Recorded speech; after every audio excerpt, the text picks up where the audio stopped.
Now I'm going to here to introduce a few members who I'm very honored to be with.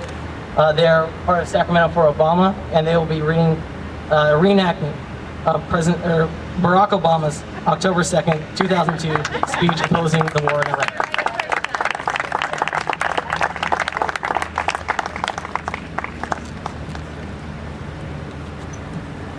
Good afternoon. Let me begin by saying that although this has been billed as an anti-war rally, I stand before you as someone who is not opposed to war in all circumstances. The Civil War was one of the bloodiest in history, and yet it was only through the crucible of the sword, the sacrifice of multitudes, that we could begin to perfect this union and drive the scourge of slavery from our soil. I don't oppose all wars.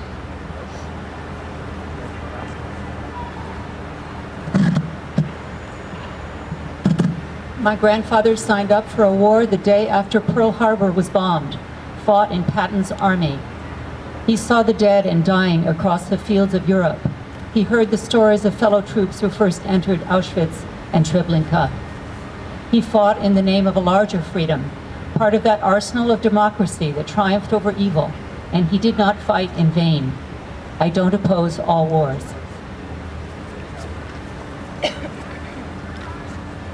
After September 11th, after witnessing the carnage and destruction, the dust and the tears, I supported this administration's pledge to hunt down and root out those who would slaughter innocents in the name of intolerance, and I would willingly take up arms myself to prevent such a tragedy from happening again. I don't oppose all wars, and I know that in this crowd today, there is no shortage of patriots or of patriotism.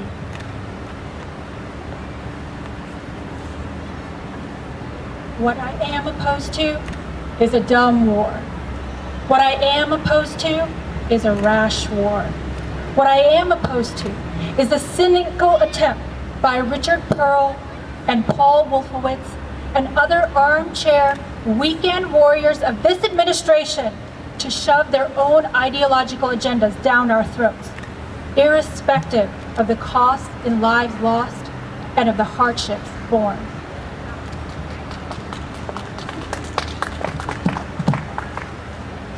What I am opposed to is the attempt by political hacks like Karl Rove to distract us from a rise in the uninsured, a rise in the poverty rate, a drop in the median income, to distract us from corporate scandals and a stock market that has gone through the worst months since the Great Depression.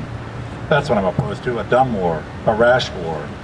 A war based not on reason but on passion, not on principle but on politics. Now let me be clear, I suffer no illusions about Saddam Hussein. He's a brutal man, a ruthless man, a man who butchers his own people to secure his own power. He has repeatedly defied UN resolutions, thwarted UN inspection teams, developed chemical and biological weapons, and coveted nuclear capacity. He's a bad guy. The world and the Iraqi people would be better off without him.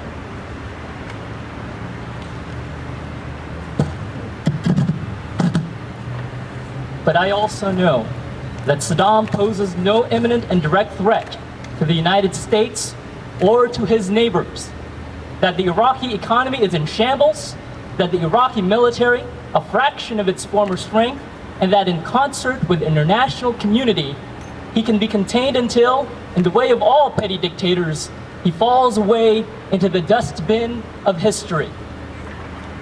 I know that even a successful war against Iraq will require a US occupation of undetermined length, an undetermined cost with undetermined consequences. I know that an invasion of Iraq without a clear rationale and without strong international support will only fan the flames of the Middle East and encourage the worst, rather than the best impulses of the Arab world, and strengthen the recruitment arm of Al-Qaeda.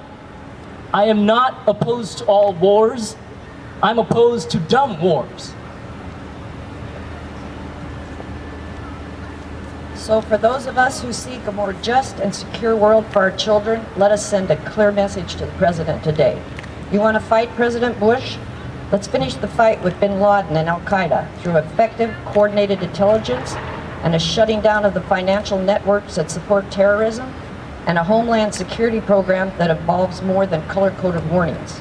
You want to fight President Bush?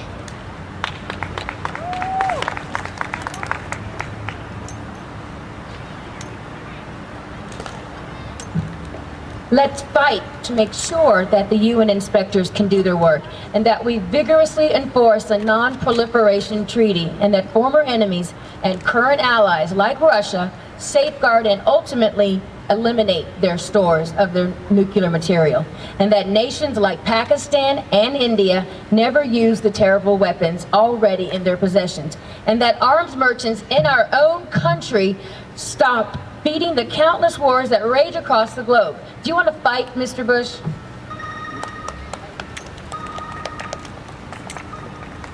Let's fight to make sure our so-called allies in the Middle East, the Saudis and the Egyptians, stop oppressing their own people and suppressing dissent and tolerating corruption and equality and mismanaging their economies so that their youth grow up without education, without prospects, without hope, the ready recruits of terrorist cells. You want to fight, President Bush? Let's fight to wean ourselves off Middle East oil through an energy policy that doesn't simply serve the interests of Exxon and Mobil. Those are the battles that we need to fight. Those are the battles that we willingly join. The battles against ignorance and intolerance, corruption and greed, poverty and despair. The consequences of war are dire. The sacrifices immeasurable. We may have on occasion in our lifetime to once again rise up in defense of our freedom and pay the wages of war. But we ought not, we will not travel down that hellish path blindly. Nor should we allow those who would march off and pay the ultimate sacrifice, who would prove the full measure of devotion with their blood, to make such an awful sacrifice in vain. The Honorable, the Courageous Barack Obama, October 2nd, 2002.